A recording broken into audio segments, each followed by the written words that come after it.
বছর 14 বছর, কিন্তু শারীরিক সম্পর্ক করা শেষ, 4টা 5টা গার্লফ্রেন্ড, একটা মেয়ের 3টা 4টা বয়ফ্রেন্ড, ঠিক আছে না ভাই? এগুলো কিন্তু চলছে।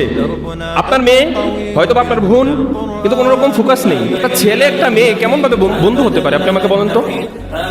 কোন ছেলের কি মেয়ে কোনো বন্ধু থাকতে পারে? দেখতাম ছেলে মেয়ের, মনে করেন ছেলে ক্লান্ত হওয়ার পর মেয়ের পায়ের মধ্যে শুয়ে আছে, কি রেস্ট করছে? কি করতেছে ভাই? রেস্ট করতেছে। কোথায় শুয়ে? মানে মেয়ের পায়ের মধ্যে শুয়ে। ওই একজন স্বামী ক্লান্ত হওয়ার পর তার স্ত্রীর কাছে যায় যেমন ভাবে শোয়, এমন ভাবে রাস্তার মধ্যে শুয়ে আছে। মনে হচ্ছে কি তারা দুজনের অনেক দীর্ঘদিন ধরে সম্পর্ক আছে। তো এটা কি আসলে মুসলমানের সন্তানের কালচার ছিল বা বৈশিষ্ট্য ছিল? মুসলমান ঘরের ছেলে মেয়ের কি এমন বৈশিষ্ট্য হওয়া দরকার ছিল যে বৈশিষ্ট্য হলে পরে একটা ছেলের পায়ের মধ্যে একটা মেয়ে শুয়ে থাকবে?